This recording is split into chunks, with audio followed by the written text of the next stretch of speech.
बिस्मिल्लाहिर्रहमानिर्रहीम। अस्सलाम वालेकुम डियर स्टूडेंट्स, कैसे हैं आप सब लोग।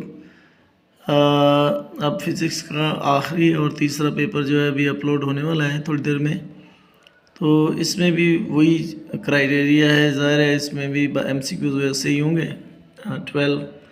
तो पहले MCQs में कहता है, पहला क्वेश्चन है चूज़ अ करेक्ट आंसर, और इसका पहला है G ripple tank with the vibrator working of frequency of आगे दी हुई 30 Hz। ठीक है, ये 30 Hz दी हुई है। आगे कहता है प्रोड्यूसेस 2.5 कंप्लीट वेव्स इन ए, अगले डिस्टेंस ऑफ 20 क्या लिखा हुआ है कंप्लीट्स, और इसके बाद आगे लिखा हुआ जी waves in the distance of 25 centimetre. The velocity of the wave क्या लिया है, the velocity of the wave is, option की दिए हुए 53 सेंटीमीटर पर सेकेंड, 600 ms-1, 7500 सेंटीमीटर पर सेकेंड या 1500 सेंटीमीटर पर सेकेंड। ये पहला MCQ है। दूसरे MCQ में कहता है which form of energy is sound. इससे पहला ऑप्शन है इलेक्ट्रिकल, मैकेनिकल, और आगे है थर्मल या फिर केमिकल। आपने सी वाला चूज़ करना है। तीसरे में कहता है an object is 14 centimeter in front of a convex mirror. The image is, ये image क्या हुई है जी भाई, image is 5.8 centimeter behind the mirror। तो आपने क्या बताना है, what is its focal length। इसको हमने कैलकुलेट करके मालूम करनी है। -4.1 सेंटीमीटर ए पार्ट में है, बी में कहता है -8.2 सेंटीमीटर, सी में कहता है -9.9 सेंटीमीटर, और डी में कहता है -20 सेंटीमीटर। आगे इसका जो चौथा है कहता है if A ray of light in a glass is incident on A air surface, और एयर सरफेस के बाद कहता है an angle greater than critical angle, और कहता है द रे विल, आगे रे क्या बन जाएगी जी, रिफ्रैक्टिव ओनली, क्या करेगी वो, रिफ्लेक्ट ओनली। आगे कहता है पार्शली रिफ्रैक्ट एंड रिफ्लेक्ट, और आगे एंड में कहता है डिफ्रैक्ट ओनली। तो ये आपने बताना है सही ऑप्शन कौन सा है। पांचवें में कहता है 5 joules of work is needed to shift, कहता है 100 of charge 10 micro coulomb, 10 coulomb of charge, और फिर कहता है from one place to another the potential difference in the between the places. तो हमें पोटेंशियल डिफरेंस बताना है कितना होगा जी, 0.5 वोल्ट, 2 वोल्ट या 5 वोल्ट या फिर 10 वोल्ट। ये तो इसकी है MCQs जो पहले इसके 5 हैं, और इसके बाद इसका जी आगे MCQs जो हैं बाकी वाले इसके दूसरे पेज पे ज़ाहिर होंगे।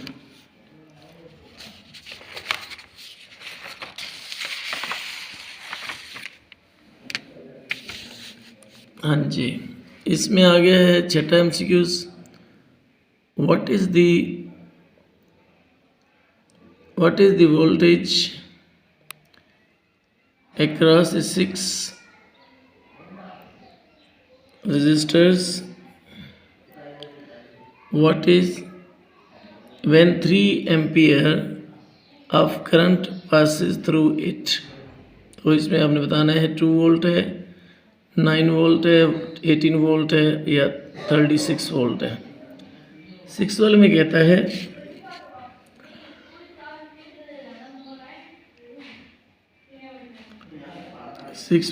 है जी हमारे पास दिया हुआ है if we double both current and the voltage, फिर में कहता है क्या होता है उससे जी, इंक्रीज आगे कहते हैं while keeping its resistance constant the power, क्या होगी पावर में क्या फ़र्क पड़ेगा भाई, ये लिखा हुआ रिमेन्स अनचेंज,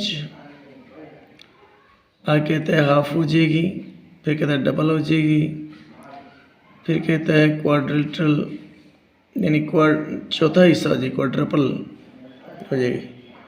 8वें में कहता है when part of DC motor reverse the direction, तो क्या होता है रिवर्स करता है डायरेक्शन को, तो क्या होता है करंट थ्रू द कॉइल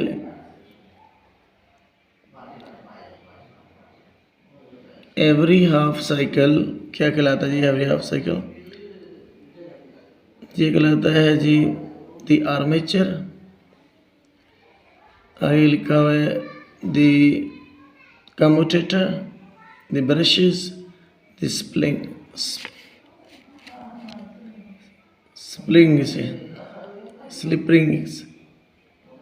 तो अगले में कहता है जी 9वें में the protected emitted from a cathode ray, cathode surface are, क्या पॉजिटिव से क्या चीज़ भाई कैथोड रे से निकलती है, positive ions, negative ions, protons या फिर इलेक्ट्रॉन। 10वें में कहता है the logical operation of performed by the gate, और ये डायग्राम बनी इसमें बताना है ये कौन सा गेट है, एंड है, नॉर है, नंड है या ओ आर है, ठीक है। फिर कहते हैं इनकम्प्लीट, 11 में कहता है इन कंप्यूटर टर्मिनोलॉजी इंफॉर्मेशन मीन्स, क्या होता है इंफॉर्मेशन का मतलब, only data, raw data, process data या लार्ज डेटा। लास्ट वाले में कहता है the half life of a certain isotope is 1 day। What is the quantity of isotope, तो क्वांटिटी बतानी है आपने, क्या होगी 1/2, 1/4, 1/8 या नन अबव दी, यानी इनमें से कोई भी नहीं है, ये बताना है। तो ये आपका हो जाएगा क्वेश्चन, और अब देखते हैं जी आगे अगला जो क्वेश्चन है वो कौन से हैं वो देख लेते हैं जी हम।